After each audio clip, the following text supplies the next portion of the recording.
이 걸림돌 같은 인생에 찾아오신 예수님이라는 제목으로 말씀 나누도록 하겠습니다. 우리는 고백을 하면서 살아갑니다. 그래서 고백은 일종의 약속이죠. 그런데 이 약속을 지키는 것은 굉장히 어렵습니다. 이렇게 잘 지켜지는 경우는 좀 드뭅니다. 사랑을 고백하고 이렇게 충성을 고백해 보지만 이제 지키지 못하는 경우가 더 많습니다. 이제 가정을 이룰 때도 청혼을 할 때도 우리는 고백을 합니다. 그래서 손에 물 한 방울 안 묻히게 해주겠다라고 이게 고백을 하고 이렇게 하지만 결국에 그것은 지켜지지 않습니다. 그리고 어렸을 때 아이들이 부모를 향해서 이제 막 고백을 하죠. 그래서 나는 커서 아빠와 결혼할 거야.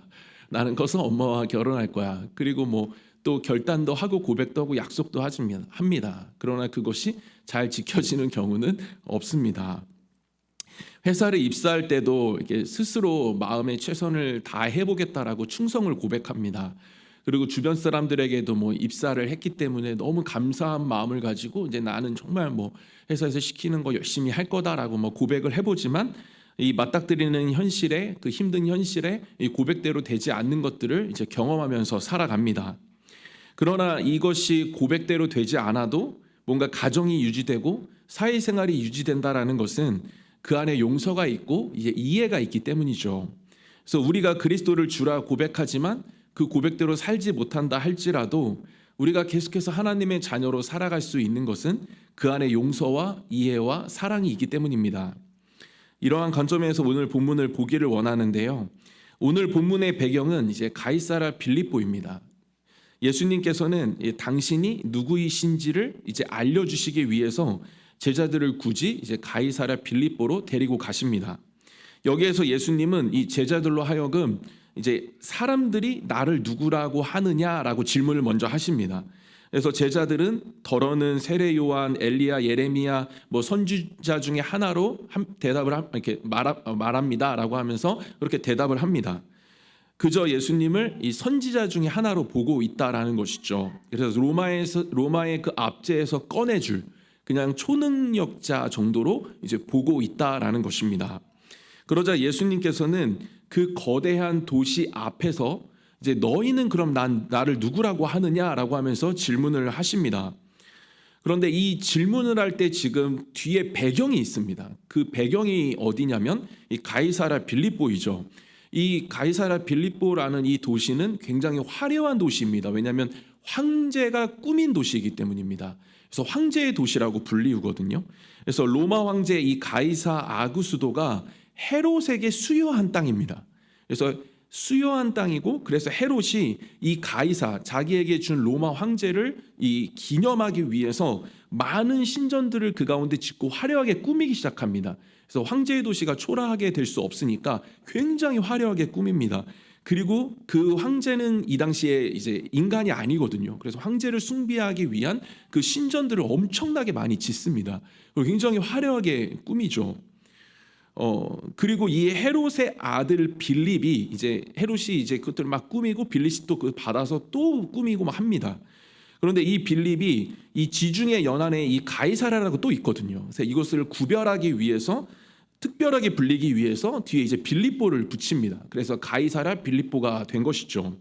그러니까 이 도시는 굉장히 화려한 도시예요. 황제의 도시이고, 그리고 이제 로마 황제, 그러니까 인간이 아닌 신으로 여겨지는 이 로마 황제를 숭배하는 그러한 우상 숭배가 만연한 그러한 도시입니다. 그리고 정욕의 도시이고 물질의 도시이고 음란한 도시인 것이죠. 그런데 이러한 도시를 배경으로 지금 예수님께서는 너희는 나를 누구라 하느냐라고 지금 질문하고 계시는 것입니다. 이러한 도시, 이 앞에서 너희들은 나를 누구라 하느냐, 진짜 구원자가 누구냐, 진정한 왕이 누구냐, 예수님께서 지금 질문을 하고 계신다라는 것이죠. 그러자 베드로가 고백을 합니다. 굉장히 멋진 고백을 합니다. 16절에 시몬 베드로가 대답하여 이르되 주는 그리스도시요 살아계신 하나님의 아들이시나이다. 그러니까 굉장히 멋있는 고백을 합니다. 근데 여기서 그리스도는 이제 기름 부으심을 받은 자인데 기름 부음은 구약에서 선지자, 예언자, 왕이 받지 않습니까? 그러니까 이 삼중주가 모두 예수님께 있다. 그래서 정확한 고백을 하는 것이죠. 그리스도이십니다. 하나님께서 기름 부어 주신 구원자 되십니다. 라고 정확한 고백을 하고 하나님의 아들이십니다. 살아계신 하나님의 아들이라는 정확한 고백을 하게 됩니다. 그러자 예수님께서는 그 고백을 딱 받으시고 뭐라고 말씀하시냐면 17절에 예수께서 대답하여 이르시되 바요나 시몬아 내가 복이 있도다. 이를 내게 알게 하니는 혈육이 아니요 하늘에 계신 내 아버지시니라. 그러니까 저와 여러분들이 하나님을 또 예수님을 나의 구주라 아버지라 고백하게 된 것은 스스로 할 수 있는 것이 아니다라는 것이죠. 그래서 하나님께서 찾아와 주셔야 하고 또 우리 안에 계신 성령께서 깨닫게 해주셔야지만 그 구원의 확신을 주셔야지만 죄사함을 받고 그렇게 고백할 수가 있다라는 것입니다. 그래서 성령을 통해 거듭나게 하셨기 때문에 그 하늘의 능력으로 하늘의 지혜로 그렇게 고백할 수 있게 되었다라고 지금 예수님이 말씀하고 계시는 것이죠. 그러자 또 예수님께서 계속해서 말씀하십니다. 또 내가 내게 이르노니 너는 베드로라 내가 이 반석 위에 내 교회를 세우리니 음부의 권세가 이기지 못하리라. 그러니까 내 교회를 세우겠다. 그 반석 위에 이 논쟁이 있죠. 이 반석이 도대체 뭐냐? 도대체 이 반석이 뭐길래 이 위에 교회를 세운다고 하는 것이냐? 논쟁이 많습니다. 그래서 실제로 카톨릭은 이 반석이 베드로, 그러니까 게바가 반석이지 않습니까? 그래서 베드로 위에 세웠다라고 하면서 베드로를 이제 숭배하죠. 그래서 일대 교황으로 모셔서 그렇게 이제 거기서 떨어져 나갑니다. 그래서 분리가 되죠. 개신교와 분리가 되는 것입니다. 그런데 저희는 무엇을 믿냐면 원어에서 이것이 명사가 남성 명사가 아닙니다. 이것을 증명할 수 있는 것이 이제 여성 명사로 되어져 있거든요. 그래서 저희는 이 반석을 무엇이라고 보냐면 이 베드로의 고백이라고 봅니다. 그래서 베드로의 고백 위에 이 교회를 세웠다. 다시 말해서 그리스도 위에 이 교회를 세웠다라고 보고 있는 것이죠. 그래서 베드로의 고백은 굉장히 반석같이 단단한 고백이고 그리스도가 기초가 된다라는 것이고 그래서 그 그리스도 위에 교회를 세우겠다라는 것입니다. 그래서 예수님이 그리스도시요 하나님의 아들이심을 믿는 자들의 그러한 모임이 이 교회가 되게 하시겠다라는 것이죠. 그래서 여기서는 이제 내 교회라고 하십니다. 예수님께서 내 교회, 그러니까 예수님의 교회, 그러니까 예수님이 교회의 기초가 되신다라는 것이죠. 그래서 말씀을 가만히 들여다보면 절대로 사람 위에 그 연약한 사람 위에 교회가 세워질 수 없음을 우리가 발견하고 알 수가 있습니다. 그래서 실제로 뒤에 베드로는 걸림돌이 됩니다. 그리고 또 3번 예수님을 부인하고 도망갑니다. 그래서 그냥 자기 생계나 연연하면서 그렇게 살아갑니다. 이러한 연약한 사람 위에 절대로 교회가 세워질 수 없다라는 것이죠. 예수 그리스도라는 그 견고한 그 반석, 그 위에 교회가 세워진다라는 것입니다. 베드로의 멋진 고백에 예수님께서는 그 고백 위에 그 반석같이 너무나도 단단하고 그 든든한 그 고백 위에 나를 기초로 해서 내 교회를 세우겠다 이렇게 말씀을 하십니다.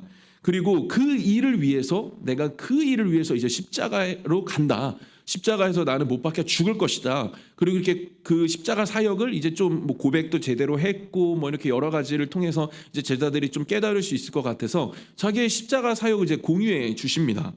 그런데 베드로가 갑자기 흥분을 하기 시작하는 거예요. 나 이제 못 박히러 간다 이렇게 얘기하니까 갑자기 흥분을 하면서 22절에 베드로가 예수를 붙들고 항변하여 이르되 주여 그리 마옵소서 이 일이 결코 주께 미치지 아니리다 이렇게 얘기를 합니다. 근데 여기서 이 항변하여를 이제 너무 이렇게 좀 점잖게 표현했다라고 하고 있습니다. 근데 원래 여기서 이 항변하다라는 것은 굉장히 과격한 표현입니다.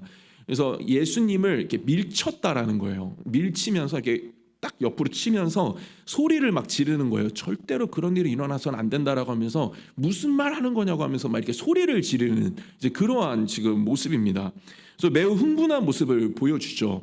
그런데 예수님께서 뭐라고 말씀하시냐면 23절에 예수께서 돌이키시며 베드로에게 이르시되 사탄아 내 뒤로 물러가라 그러면서 너는 나를 넘어지게 하는 자로다 너는 나의 걸림돌이다 이렇게 말씀을 하시는데 뒤에 내가 하나님의 일을 생각하지 아니하고 도리어 사람의 일을 생각하는도다 이렇게 말씀을 하십니다. 그러니까 여기서 너는 나를 넘어지게 하는 자로다 너는 걸림돌이다. 방금까지 정말 든든한 고백을 한 베드로였지만 이제 걸림돌으로 전락해 버린 것이죠. 그 이유는 무엇이냐면 사람의 일을 생각했기 때문입니다. 그리스도를 나의 구주로 고백하지만 사람의 일을 생각하는 순간에 그 고백은 힘을 잃고 걸림돌이 된다라는 것이죠. 그러니까 사람의 일은 결국 자기의 가치관 속에 예수님을 가두고 살아가는 것을 말합니다. 그래서 예수님이 죽임을 당한다는 것은 베드로의 입장에서 절대로 상상할 수 있는 일이 아니었던 거예요. 그러니까 사회 개혁자로 뭔가 초능력으로 우리를 로마의 압제에서 꺼내줄 분으로 계속해서 바라보고 있었는데, 또 위대한 선지자로 또 탁월한 현인으로 뭔가 왕으로 군림해서 모든 로마를 무력화시켜야 되는데 죽으신다라는 것이, 또 핍박당하신다라는 것이 이 베드로 입장에서는 절대로 믿을 수가 없는 거예요. 인정할 수가 없었던 것이었습니다. 이것이 바로 사람의 일이었다라는 거예요. 근데 베드로는 정말 고백을 너무 잘하는 사람이었습니다. 잘 알고 계시듯이 마지막 만찬에서도 그는 고백을 하죠. 마태복음 26장 33절에 베드로가 대답하여 이르되 모두 주를 버릴지라도 나는 결코 버리지 않겠다라고 하면서 막 엄청나게 고백을 잘합니다. 그러자 예수님은 너가 나를 3번 부인할 것이다 이렇게 말씀을 하시죠. 그런데 진짜 베드로는 3번 부인을 하잖아요. 그런데 이제 요즘의 학자들은 이걸 좀 다르게 봅니다. 그 3번의 부인이 모두 두려움에 의해서 한 것이 아니다라고 보는 것이죠. 그래서 저희들이 말씀을 볼 때는 뭔가 이렇게 자기가 곤란해질 것 같으니까 베드로가 3번 부인한 것처럼 우리는 이렇게 받아들일 수 있고 알 수 있지만, 요즘에 이 학자들은 뭐라고 보냐면 누가복음 22장 59절에 이 1시간의 텀을 가지고 좀 분석을 합니다. 첫 번째 부인을 하고 두 번째 부인을 하죠. 여기까지는 두려움이 맞습니다. 그래서 자기가 같이 예수님하고 이런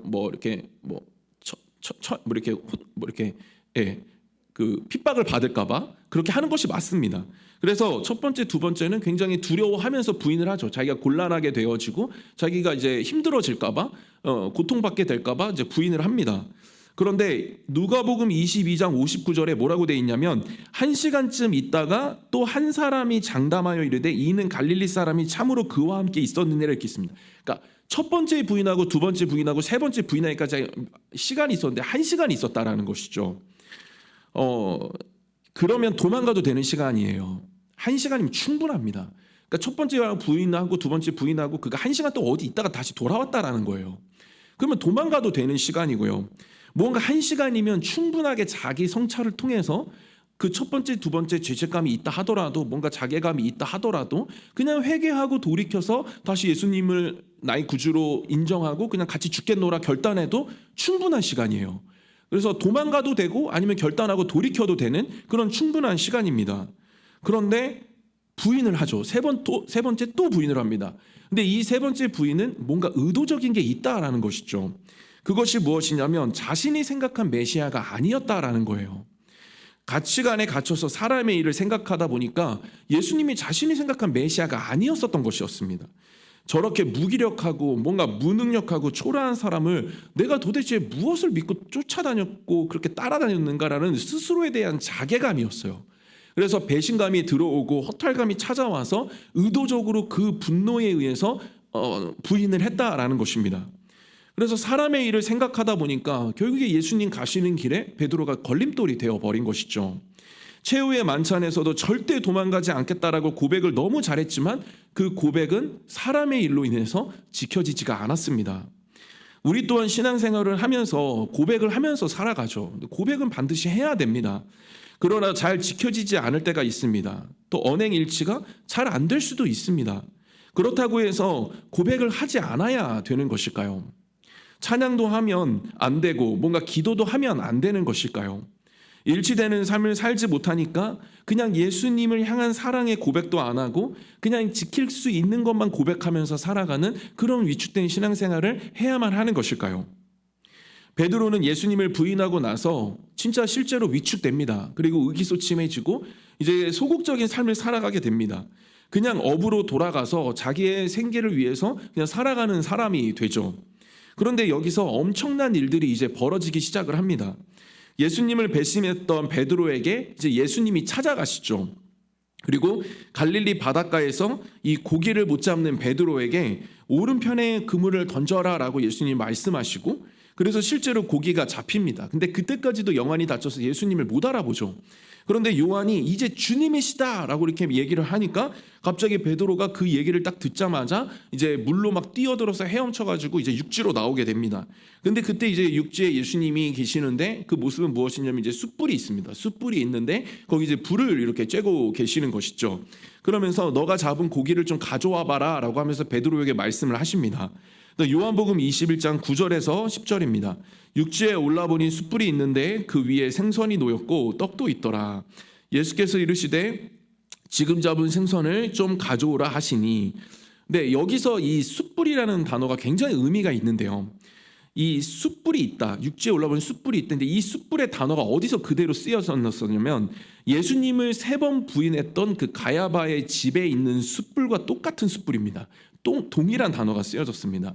그래서 예수님께서 베드로에게 있는 그 위축감, 뭔가 상실감, 자괴감, 죄책감을 그가 부인했던 그 숯불 앞에서 또 내가 나를 사랑하느냐라는 그 3번의 질문을 통해서 3번 부인한 베드로를 만지시고 지금 회복시키고 계신다라는 것이죠. 그래서 베드로 입장에서 그 숯불은 굉장히 고통스러운 거예요. 보기만 해도 트라우마가 막 올라오는 것입니다. 그래서 3번 부인은 이 죄책감이죠 또. 그런데 막 숯불만 봐도 너무 그때 상황이 막 떠오르고 고통스럽고, 그리고 그 3번 질문하시는 걸 통해서 자꾸 3번 부인한 자기가 너무 힘든 것입니다. 그런데 예수님께서는 끄집어내시는 거예요. 그 안에 숨겨놨었던 그 영적인 아픔들, 그 위축감들을 예수님이 그냥 끄집어내시는 것입니다. 너무 고통스럽지만 끄집어내심으로 말미암아 어떻게 하시냐면 완전히 그것을 위로하시고 회복시켜 주시고 사랑으로 그것을 덮어주신다라는 것입니다. 예수님께서 우리에게 원하시는 것이 과연 고백에 일치되는 그런 율법적인 삶일까요? 물론 언행일치는 중요하지만 우리는 그렇게 살 수가 없습니다. 완벽하려고 하다 보면 결국 꾸며내게 돼 있다라는 거예요. 그래서 완벽할 수 없는데 완벽하려고 하다 보니까 계속해서 힘이 든 것입니다. 그래서 신앙생활이 피곤해지기 시작한다라는 것이죠.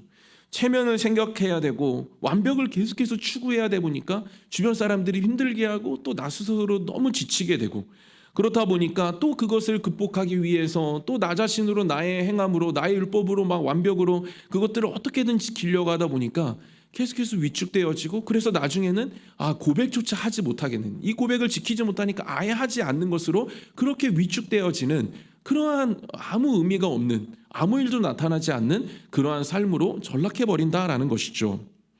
우리가 할 수 있는 것을 하는 것이 너무나도 중요합니다. 고백을 하지만 그 고백 가운데서 우리가 만들어낸 사람의 일로 인해서 뭔가 예수님의 사람의 생각으로 인해서 그 예수님을 자기 안에 가둬놓고 뭔가 신앙생활을 정형화시켜서 거기에 있는 강박으로 스스로를 괴롭게 하는 것이 아니라 정말 고백을 통해서 우리가 할 수 있는 걸 하는 거예요. 그것은 무엇이냐면 찾아오신 예수님을 받아들이는 것이고 그분과 교제하고 그분과 사랑을 나누는 것입니다. 이것이 우리를 그냥 내버려 두지 않는 것은 그 사랑에 우리가 힘입었을 때 받아들여졌다라는 그 사실 안에서 우리는 은혜를 경험하고 그 은혜의 힘으로 계속해서 전진할 수 있기 때문입니다. 할 수 있는 것을 하는 것이 너무나도 중요하다라는 것이죠. 제가 이제 그 육아를 하는 어머니들을 이제 뵈면, 신방을 가서 이렇게 뵈면 굉장히 힘들어하세요. 왜냐면 이제 고백을 했는데 고백대로 살지 못하니까 너무 힘들어하시는 거예요. 근데 저는 그냥 그렇게 말씀드립니다. 5년 동안 그냥 아무것도 하지 마세요. 뭐 할 수 있는 게 없어요. 왜냐면 하려고 했는데 다 안 되는 겁니다. 저는 그걸 알아요. 그래서 5년 동안 아무것도 하지 마세요. 그냥 할 수 있는 걸 하세요. 그럼 할 수 있는 게 뭐냐고 물어봅니다. 할 수 있는 게 뭐냐면 그 자녀를 바라볼 때 어떤 마음이 드세요? 제가 이렇게 말씀을 드려요. 그러면은 그러면 이렇고 너무 이쁘고 너무 어떻게 하죠. 그러면서 그러면 자녀가 그 집사님에게 고백을 했는데 그 고백을 지키지 않는다고 해서 마음이 많이 어렵고 많이 힘드세요? 많이 화가 나세요? 그런데 전혀 그렇지 않죠. 그냥 있는 그대로 너무 좋죠. 막 이렇게 말씀을 하세요. 그러면 할 수 있는 게 뭐냐라고 했을 때 그냥 그 관계 속에서 하나님의 마음을 느끼는 것이다라고 제가 말씀을 드립니다. 그러면 굉장히 이제 그런 부분들이 어떤 좀 돌파적인 그런 생각들을 딱 가지게 되세요.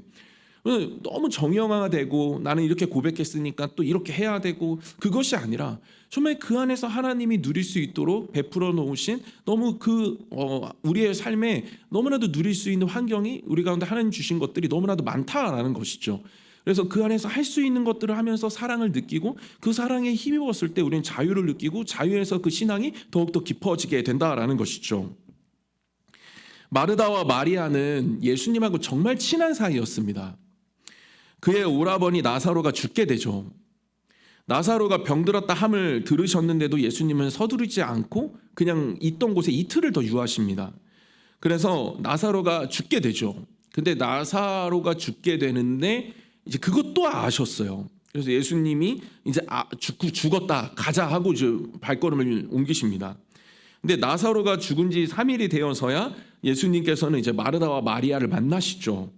그러자 마르다가 예수님이 계셨다라면 오라버니가 죽지 않았을 것이다 라고 그렇게 막 이렇게 울분을 토합니다.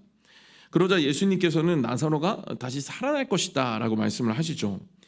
그래서 요한복음 11장 25절 26절에 예수께서 이르시되 나는 부활이요 생명이니 나를 믿는 자는 죽어도 살겠고 무릇 살아서 나를 믿는 자는 영원히 죽지 아니하리니 이것을 너가 믿느냐 이렇게 마르다에게 던집니다. 그러자 마르다가 그 예수님의 그 말씀을 딱 붙잡고 뭐라고 고백을 하냐면 이르되 주여 그러하에다 주는 그리스도시요 세상에 오신 하나님의 아들이신 줄을 내가 믿나이다 이렇게 고백을 합니다. 베드로와 똑같죠. 그래서 마르다는 예수님이 진정한 구원자 되심을 알고 있었습니다. 그래서 고백을 했죠. 그래서 믿음으로 고백을 했습니다. 그런데 그 고백이 행함으로 옮겨지지가 않아요. 뭐냐면 예수님께서 이제 나사로를 살리시기 위해서 이제 자매를 부르십니다. 그리고 마르다에게 뭐라고 말씀을 하시냐면 나사로 이제 옛날에 무덤은 돌로 이렇게 해놓고 그 안에 시체를 넣어놓고 이렇게 막아놓지 않습니까? 그래서 이제 돌을 옮겨 놓으라고 말씀을 하십니다. 그래서 순종을 한번 한번 테스트 해보시는 거죠. 근데 마르다가 뭐라고 이야기를 하냐면 예수께서 이르시되 돌을 옮겨 놓으라 하시니 그 죽은 자의 누이 마르다가 이르되 주여 죽은 지가 나흘이 되었음에 벌써 냄새가 나나이다. 앞에서 뭐 했습니까? 살릴 거다라고 예수님 분명하게 말씀하셨고 그리고 본인도 그렇게 살리실 것을 믿는다라고 신앙 고백을 했고 예수님을 구주라고 막 그렇게 멋있게 신앙 고백을 했는데 갑자기 뒤에서 정작 그 현실적인 어떠한 그 사실에 부딪히면서 그가 한 고백은 무엇이냐면 그걸 왜 옮깁니까? 옮겨서 뭐합니까? 이미 죽었는데 뭐 어떻게 하라는 겁니까? 라는 그러한 고백과 전혀 일치되지 않는 그러한 모습을 지금 마르다가 보여주고 있는 것이죠. 그런데 예수님께서 그렇다고 해서 그래 그러면 그렇게 하자라고 해서 그냥 돌아가셨나요? 아니죠. 계속해서 믿음을 내가 구원자 되심을 계속해서 말씀을 통해서 확증시켜 주시고 또 옮겨 놓으면 내가 살리겠다라고 계속해서 대화를 통하고 소통을 통해서 마르다의 믿음을 올려주시고 그래서 마르다가 문을 딱 옮겨 놓으니까 거기서 나사로가 살아서 딱 나오게 됩니다. 고백과 다르다고 하면서 뭔가 책망하시지 않는다라는 것이죠. 뭔가 고백과 일치되지 않는다 그래서 우리를 떠나시거나 우리의 삶에 역사하시지 않는다라는 것이 아닙니다. 예수님께서는 정말 우리가 고백대로 살지 않아도 계속해서 우리와 함께 해주시고 문제는 우리가 되는 것이죠. 찾아오신 예수님, 그 예수님께 우리가 나아가고 그 찾아오신 예수님을 우리가 받아들일 때 우리는 그 안에서 참된 회복과 그런 치유와 그 사랑 안에서 다시 한번 주님을 위해 살아가고자 하는 그런 용기와 담대함을 공급받는다라는 것입니다. 말씀을 마무리하겠습니다.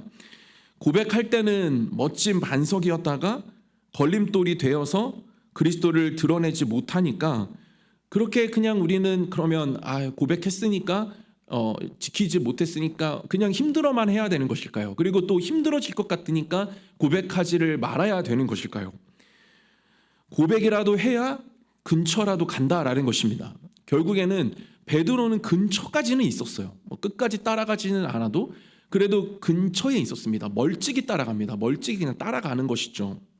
고백이라도 해야 멀찍이라도 따라간다라는 거예요. 고백을 해야지만 계속해서 하나님을 생각하지 못하게 하는 이 세상 속에서 이 가이사랴 빌립보와 같은 세상 속에서 고백이라도 해야 그 순간에 내가 누구인지 예수님이 누구신지를 알아차릴 수가 있는 거예요. 고백에게도 해야 된다라는 것입니다. 다시 못 지켜질 수 있습니다. 그런데 못 지켜진다 하더라도 예수님이 찾아오시고 그 예수님 찾아오셔서 그 못 지킨 것들을 하나하나 만지시면서 또 회복시키실 것이고 그래서 베드로가 어떻게 되냐면 이후에 그 사도행전에서 보셔서 아시지 않습니까? 정말 복음을 전하고 주님을 위해 결국에는 죽습니다. 그래서 뭐 주님과 똑같이 죽을 수 없다 그래가지고 십자가에 뭐 거꾸로 매달려 죽고 이렇게 뭐 죽음을 두려워하지 않는 그러한 사도가 되고 그를 통해서 뭐 3천 명, 5천 명씩 주님께 돌아오게 되어지고 놀라운 역사들이 펼쳐지게 됐다라는 것이죠. 결국에는 지키지 못해도 예수님 앞에 설 때, 예수님이 오시면 우리가 그 앞에 설 때, 그분을 만날 때 그 가운데 진정한 회복이 일어나고 그 고백과 용서라는 그 반복 속에서 우리는 더욱더 단단해지는, 진짜 반석이 되어지는 그러한 하나님의 사람들로 빚어져 간다라는 사실입니다. 주님을 위해 살아간다라는 것은 율법에 있지 않아요. 우리가 무엇을 지켜서 행하는 것에 있지 않습니다. 물론 그것이 중요하기도 하지만 그거보다 먼저 선행되어져야 되는 것은 복음입니다. 복음은 우리가 아무것도 하지 않아도 있는 그대로 받아들여졌다라는 사실입니다.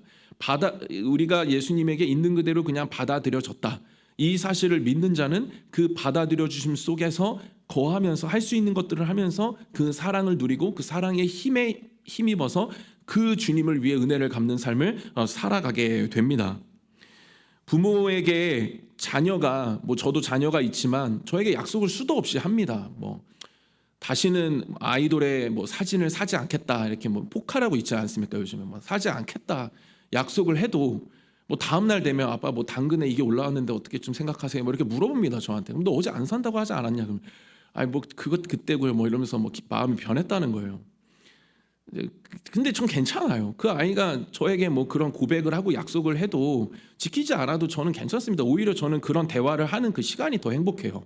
그냥 그 아이가 저에게 담대하게 나와서 또 제가 다가간 저를 그냥 그 아이가 받아주고 그런 교제 속에서 그냥 웃으면서 함께 대화를 하는 것이 저는 너무나도 행복해요.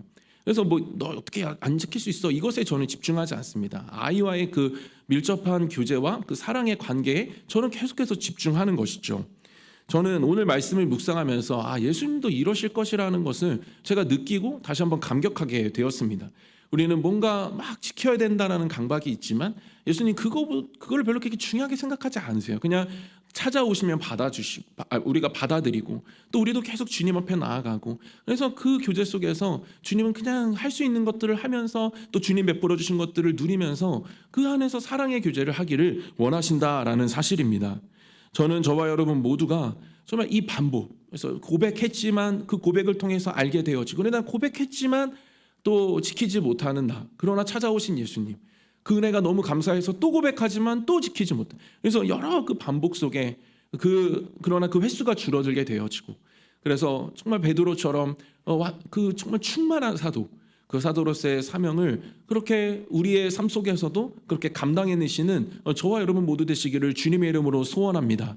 그래서 정말 그 용서에 힘입어서 또 고백해보지만 넘어지지만 다시 한번 주님 붙들고 그 사랑이 계속해서 나를 변화시켜서 힘 있는 그리스도인이 돼서 이제는 그 어떤 것도 두렵지 않고 오직 주님을 내가 목숨 바치겠다라고 그렇게 주님만 한 분만 바라보면서 담대히 나아가 많은 사람들을 주님께 돌아오는 일에 쓰임 받으시는 저와 여러분 모두 되시기를 주님의 이름으로 축원드립니다.